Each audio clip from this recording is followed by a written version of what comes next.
In just a moment, you'll hear James Stewart as the six-shooter, just one of the many great stars brought to you on Sundays on NBC. Every Sunday, hear Hume Cronin and Jessica Tandy in The Marriage, Sir Laurence Olivier on Theatre Royal, and Lawrence Tippett with the Golden Voices, Helen Hayes, Frederick March, Rex Harrison, and Lily Palmer on the NBC Star Playhouse. All of them heard only on NBC. James Stewart as the six-shooter.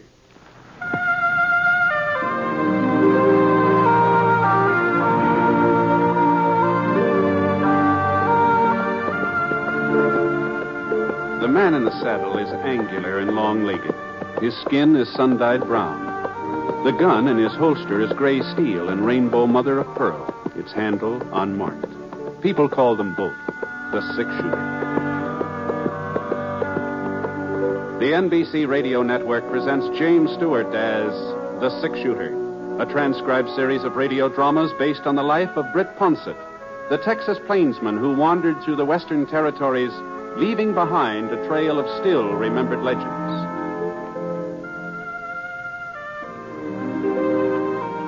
Now, in just a moment, immediately following this important announcement, you will hear Act One of The Six-Shooter.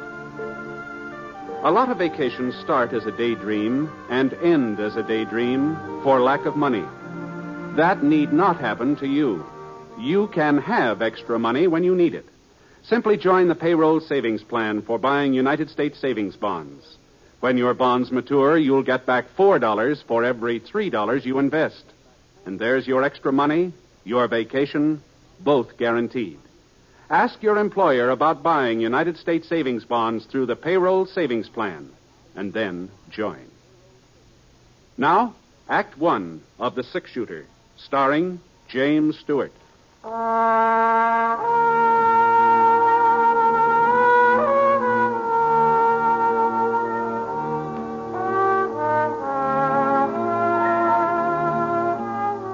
The wind had died down, and it was quiet now. The only thing I could hear was the creek trickling away about 20 feet down from where I'd made camp for the night. I shifted my blanket, turned over on one side. The moon came out, and I could see the water skimming along, washing the pebbles clean. And, gee, it's funny the way the sound of a creek always makes you drowsy. And I started to close my eyes, and then I got that same feeling again, that feeling I'd had all day. Scar fella, too. Ever since we turned off the main road into the trail to Petersville, I'd had a hunch that there was another horse not very far behind. Whoever was riding him managed to keep out of sight, but it was the same kind of a hunch you get when you feel a pair of eyes drilling into the back of your neck and then turn around and spot somebody staring at you. Scar hadn't been traveling very fast. Anybody could have caught us to us real easy. The fellow back there hadn't wanted to catch up. That is, if my hunch was right.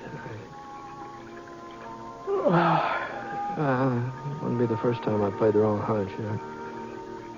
No point of losing sleep over it, anyhow. It was Scar that woke me up. I could see a shadow over by my pile of grub, not more than 6-8 feet away. I inched my hand from under the blanket, and I got a grip on my gun. Oh, you looking for something, mister? Now. Hold on. Oh, just a minute. Hold on now. There. That's better. I'd kind of like to find out why you're pretty young to be roaming around this country, aren't you, son? I'm 11. Ah. You the fellow's been following me all day? It's a free trail, ain't it? Yeah, yes it is. Then you ain't got no right to interfere with my riding over it. Oh, that's true enough. But, you haven't got much right stealing my grub, either. I didn't steal any. Well, that's what you were fixing to do, isn't it? Maybe. Ah. Now, if you're hungry, you're welcome to it. I got plenty of grub here, but you just didn't have to come sneaking around to... I didn't know who you was. I was afraid you might try to send me back home. Uh-huh. Well, just where is home? Crescent. Oh. Well, if you'll stir up the fire, I'll see what I can do about heating up some beans. How's that sound? I'd appreciate it. Good. All right. Hand me that pan over there, will you? There we are. You won't tell nobody you ran into me, will you, mister? You won't tell them you seen me. Well, You're not taking me back to Crescent. No matter what happens, I'm not going back there. You understand that? No, take it easy now. You're not the first boy to run away from home. Far from it. Most of them hike off when they're about your age. But they don't usually miss more than one meal before they turn back. At least I didn't. What happened? Your dad give you a whipping? No, sir. My pop wouldn't hurt me either. He's a fine man. The finest man that ever lived. Sure, yeah. Well, here's your beans. I'm heading for Petersville to find my father. He told me when I was big enough I could join up with him. Well, big enough now, ain't I? Yeah, you're a real good-sized boy for 11. Say that much. How come you haven't been staying with your dad? He moves around a lot. Oh, I see. So I've been living with Aunt Aggie ever since Ma died. But it's not the same as being with your own pa. No, I guess it isn't. And I made up my mind. As soon as I found out where he was, I was going to him. You sure your dad's in Petersville? Aunt Aggie got a letter from here last Monday. I heard her talking to Uncle Ray about it and heard him mention Pa's name. He sounded kind of worried, like something had happened to him. Uh-huh. Then when they saw me, they shut up. You reckon Pa's sick? You reckon that's what they were talking about? I don't know, son. It could be that. I asked them what was in the letter, but they wouldn't tell me. Now I'm going to find out for myself. Well, seeing how I'm heading for Petersville, too, I guess there's no reason why we shouldn't ride along together. And if we're going to be traveling companions, we ought to introduce ourselves, don't you think? My name's Larkin. Rink Larkin. Oh, pleased to meet you, Rank. I'm Britt Ponsett. Britt Ponsett? That's right. Fellow they call a six-shooter? Gee whiz, Mr. Ponsett. I didn't mean to talk back to you the way I did. If I'd known who you was... Say, would you mind showing me your gun? Heard folks talk about that gun of yours ever since I was a kid. Yeah, sure. Here, catch. Oh, boy. Ain't near as heavy as it looks. Well, you know about guns, Rank? Some. Want to see me give it a twirl? Sure, let's see. Oh, hey, that's fine. Whoop, whoop. Of course, it ain't the way you do it, though. But here, Mr. Ponsett. Thanks for showing it to me. Sure. Well, I guess we still got a couple hours before sunup. Why don't you bring your horse over here by the fire? Maybe we can get some shut-eye. Good idea. Oh, Mr. Ponsett. Yeah? I'm right pleased I bumped into you tonight. So am I, Rank. So am I.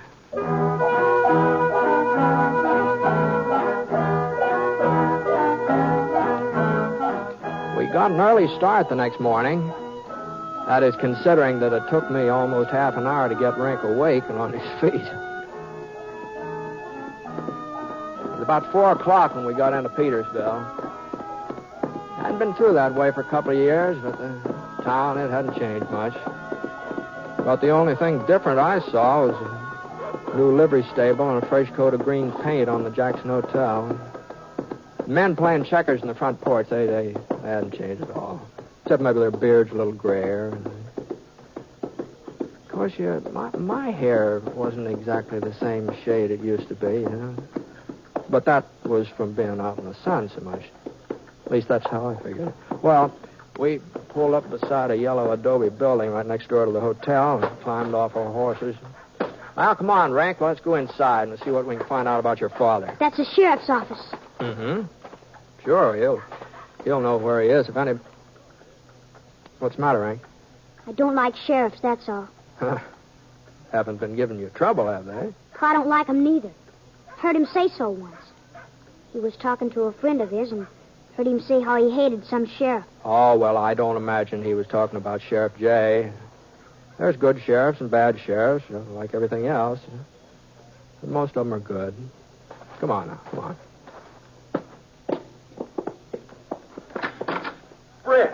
Britt Ponsett. Hello, Sheriff. Hi. What in thunderation you doing in Petersville? Well, the widow Jenkins is going east for her daughter's wedding. She asked me to look after her place while she's away. Well, it sure is good to see you. Say, who's your friend here? No, this is Rink, Sheriff. He was coming to Petersville, too, so we decided to ride along together. Pleased to meet you, son. Howdy. Matter of fact, that's why we stopped in to talk to you. Rink wants to find out about his father. I'd be glad to help out if I can. What's his name, son? Larkin. Earl Larkin. Oh, I see. I'm sorry. You're just a couple of hours too late. Too late? I wrote to your pa's sister in Crescent. Her answer came in on the morning stage. She said she didn't want your pa's body for us to bury him here. Funeral was this morning. Pa's dead? But, wait, you knew about him being killed, didn't you? Your aunt told you. I guess she didn't, Sheriff. Oh, I didn't mean to blurt it out, Britt. I figured... How? I thought... How did it happen? We don't have to talk about that now, son. I want to know. What happened? Look, suppose you come up to my house for supper, huh? After you've had a nice home-cooked meal. It won't do you no good to stall, Sheriff. I want to know who killed him. You'll find out anyway, Sheriff. Yeah. Yeah, I guess he will. All right, son. It was me. You? Marshal over at Atterbury sent word that Larkin and his pal Cliff Traeger were heading this way. I'd heard about him before. I knew what to expect. He rode into town about noontime. I was waiting inside the bank. I had deputized some of the boys, and they were with me. Your pa and Traeger didn't have a chance, son, but they shot it out anyway. Wouldn't drop their guns, even though we had the draw on them. Traeger, he got away into the hills. But Larkin... I'm really sorry, son. Sorry I had to be the one to do it, and even sorrier I had to tell you about it. You're a liar. A dirty, stinking liar. My pa never tried to rob no bank. You take it back, what you said about him. I'll make you take it back, every word. Now, you... Dirty, rotten... Now, Rink, here, get a hold of yourself here now. No, go on me. You killed my pa. He's a murderer. Now, Rink. I didn't want to hit you, Rink, but I... Why shouldn't you hit me? You're his friend, ain't you? He killed my pa, and you're his friend. I think I ought to go after him, Britt. Try to explain. No, I expect it's best to leave him by himself for a while. But this wasn't the first holdup Larkin and Traeger tried to pull, not by a long shot. I didn't have no chance. Yeah. Well, someday the boy will understand. Someday when he's older. Yeah. Well, the trouble is, things don't wait for a person to reach the understanding age. They happen anyway, whether a person's ready for them or not. It doesn't look like Rink's ready. Not for this, anyway.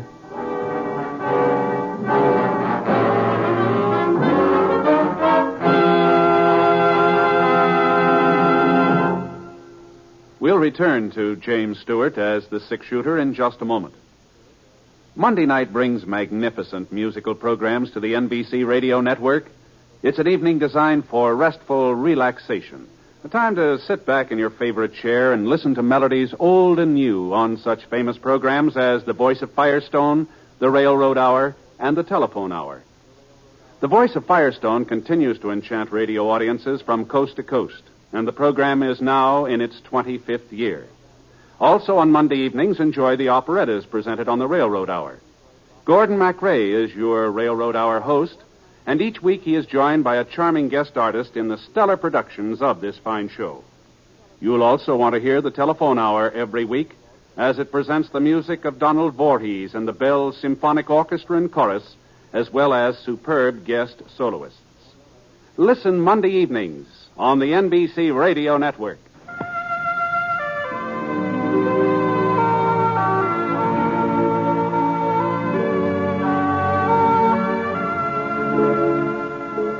Now, Act Two of The Six-Shooter, starring James Stewart as Britt Ponsett.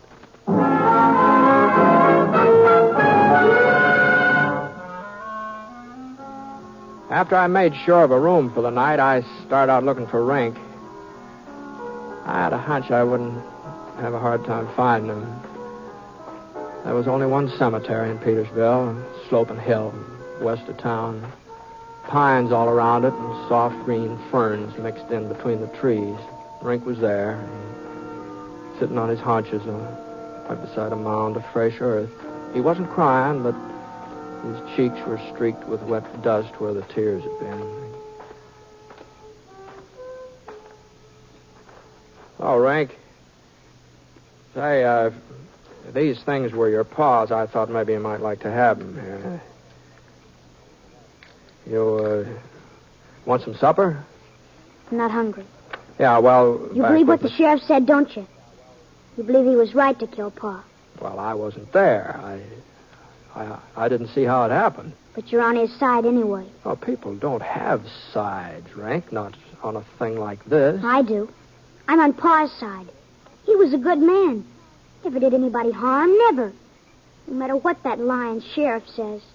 Well, maybe you saw your dad different from other folks. And that doesn't mean you're wrong. Maybe with you, he was different. I want to make it up for him, Mr. Punson. I'm going to get even with that sheriff. I will, so help me. Now, you listen to me. Let me alone, Mr. Ponset. Just stop, John, and let me alone. All right. All right, Rink. Now, if you change your mind, you know where the hotel is, huh? Good night. I thought he would change his mind. I thought it'd get cold out there in a couple hours and he'd come sneaking into the hotel room, but he didn't. He didn't change his mind. I had the room all to myself. I didn't sleep very much, though. You know how it is when you're expecting something to happen. You sort of keep thinking about it in spite of yourself, and you just don't sleep very sound. Anyway, Yeah? Who is it? Me, Britt. Sheriff J. Oh, come on in, Sheriff. Oh, morning. Hope I didn't wake you. No, I wasn't asleep. I should have been up a long time ago, but hand me my boots, sir, will you? Hmm? Oh, sure. Thanks. Thanks. Hey, boy's not with you? No. No, I haven't seen him since last night. Don't know where he went. Oh? Something the matter? Thompson's hardware store was robbed about 3 a.m. No money missing. Just a revolver and some bullets, as far as Brad Thompson can tell. Oh, I see. Got in through the back window. Found some boot prints outside. Small boots. Size a boy'd be wearing. Wait, you find anything else? Yeah. There's a pretty clear trail leading away from behind the store. Be real easy to follow. Almost as if the fellow who robbed the hardware store left the tracks intentional, so somebody'd come after him. What happened to that towel? Oh, here it is. It was the Larkin kid, wasn't it, Britt? Oh, it could have been. Don't tell me he's got some fool notion of revenging his father. Well, he did say something about getting even, Jay. So he figures when I go riding after him, he'll get a chance to kill me. That how you see it? It's pretty hard to be sure what's going on in a youngster's head sometimes. Doggone it, Britt. Sometimes I wonder why I keep on wearing this star. No matter what you do, it's wrong. Earl Larkin ain't the first man I've killed, not by a long sight. And he deserved it more than most. Killing him didn't end nothing. Just turned his kid bad. I guess I should have... Well... Let Larkin kill you? Oh, no. You going after Rink?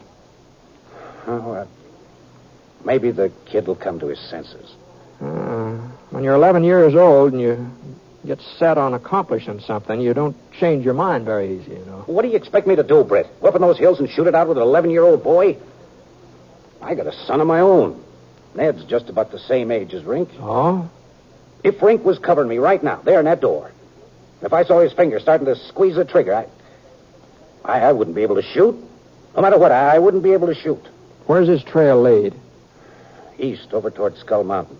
Oh, Widow Jenkins' ranch right over that way. I'm riding out to see her this morning. Well, I guess it doesn't matter whether I go after Rink or he comes after me. Might as well get it over with. That's what you think I ought to do, ain't it, Britt? Oh, no. No, not necessarily. All I was thinking was that if you did happen to decide to follow Rink, well, we could ride out together, part way at least.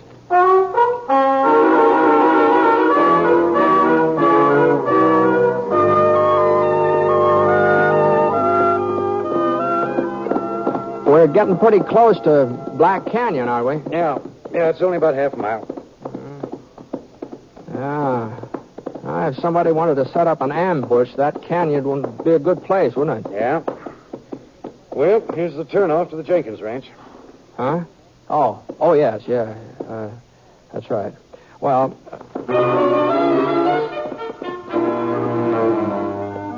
Ma Jenkins wasn't expecting me before sundown, so I didn't need to turn off just yet. I could ride along with Sheriff J a little bit further. We were moving through Black Canyon now, rocks on both sides, plenty of cover for a person who wanted it. Rink's trail went right straight ahead. And that's why we didn't pay much attention to what was happening behind us. Not enough attention, anyway. I did hear something, a little scratching noise. By the time I turned my head, the barrel of a revolver was poked out through a crevice between two boulders. And it wasn't Rink who was holding the gun. All right, boys. What? And don't reach. Traeger! Oh, you dirt. Told you not to reach. Next time won't be your hand. Who are you? Her name's Ponsett. Britt Ponsett. Oh. Sure took your time coming after me, Sheriff. Or were you waiting for somebody like the 6-shooter to give you a hand? I never thought you'd be fool enough to hang around. I give you credit for having good sense. I'd have been glad to move on, but my horse went lame on me. Besides, you put a bullet through my shoulder, remember? Just hold still, Sheriff. The wound is healed now. Okay, I'm out of the saddle. But don't hurry things. Come down slow, one at a time. You first, Ponce. Your turn, Sheriff. Now, walk forward a couple of steps. Away from your horses. Hold it. Oh. Boy, forget it. What happened to Larkin? I said... He died a couple of hours after you and him held up the bank. Well, that's the way it goes. All right, now let's... You haven't seen his kid, have you? What? Larkin's kid? Yeah, a boy about 11 years old. And what would I be... You mean he's in these parts? Yeah, he's gunning for the sheriff here. Sure takes after his old man, don't he? What do you mean, Traeger? Huh? Well, that was Larkin's trouble. Liked the gun too much. Oh? Sure. Wasn't so bad when we first teamed up, but after a while he wasn't happy unless he could start a gunfight. Ask the sheriff. You know how he was there at the bank. Now, if it had been up to me, we'd have given up when we saw he had us cornered, but not Earl. Anyhow... You might have been better off if you'd given up. No, not me, Ponce. Earl, maybe, but not me. Anyway, he'd have been killed sooner or later. Fella's always blazing away. Someone's always going to blaze back at him. Uh-huh. Now, me, I'm different. I don't enjoy killing the way Earl did. Uh-huh. No, of that course, makes good. there's times when a man don't have no choice. Traeger... Like today, maybe. I gotta have a horse, and I gotta make a break out of these hills. Now, look, Traeger. Well, as I see it, there's only one way of getting a horse, and of making sure you boys don't follow me. Traeger! At least that's how I see it. So I guess it don't leave me much choice, does it? He cocked his gun, and a ray of sunlight glinted off the barrel as he tilted up just a fraction of an inch. And then his trigger finger started curling back real slow, like he was playing with us, making us wonder which one of us. I wasn't sure which one of us was going to get it first. If it was me, Sheriff J might have a chance to draw before Traeger could fire again. If it was the sheriff, then his aim was right between us. He was taunting us, and he knew it. And the slightest move by either one of us... Yeah, that's right. Keep on wondering. Keep shaking. Nerves. Which one you thinking? But it's going to be both of you. Because you're nice and you're close. And his trigger finger kept tightening. Slowly. And boys, it's going to be now. So... For a split second, Trigger just stood there, not moving. And then he fell down on his face. And I saw Rink rise up from behind a rock about 8 feet away. Rink! Hello, Sheriff. Mr. Ponset. Hello, Rink. You... Holy mackerel, son. You sure turned up at the right time. You been hiding behind that rock all the time? You see me, didn't you, Mr. Ponset? When I snuck up behind that rock? That's why you kept talking about Pa.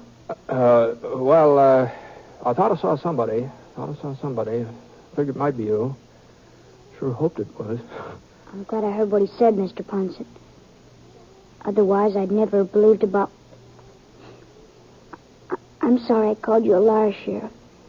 I'm sorry I tried to get you out here so I could... No, don't you worry about that, Rink. We're mighty grateful for what you did, both of us.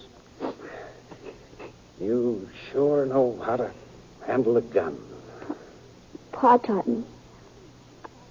I still don't see how he could have been the kind of man who was also so good to me. Sure, Rink. Sure, I know. Well, sounds like Traeger's still got some life in him. Oh, yeah. Well, we better be getting him back to town. Come on, Rink, give us a hand.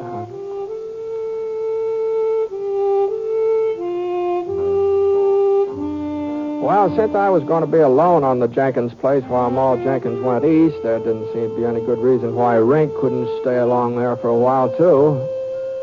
At least until the time for school to take up again. So I wrote a letter back to his aunt explaining things. She wrote back. She didn't seem to have any objections. But somehow, reading between the lines, I got the feeling she kind of missed that boy, Rink. And, well, it wasn't very long before he began to miss her, too.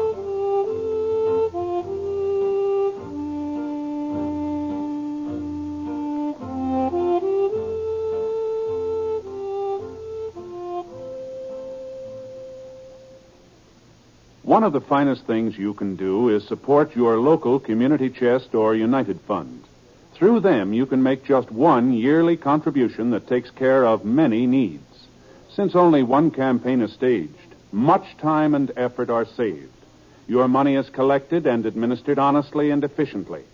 So give generously to your community chest or your local United Fund.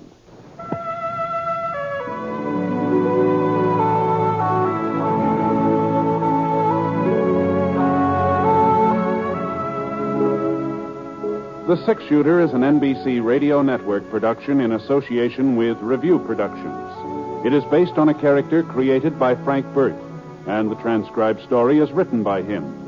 Mr. Stewart may currently be seen in the Universal International picture Thunder Bay. Others in the cast were Sammy Ogg, Russell Thorson, and Tony Barrett. Special music for this program was by Basil Adlam, and the entire production is under the direction of Jack Johnstone. All characters and incidents were fictitious, and any resemblance to actual characters or incidents is purely coincidental. This is Hal Gibney speaking.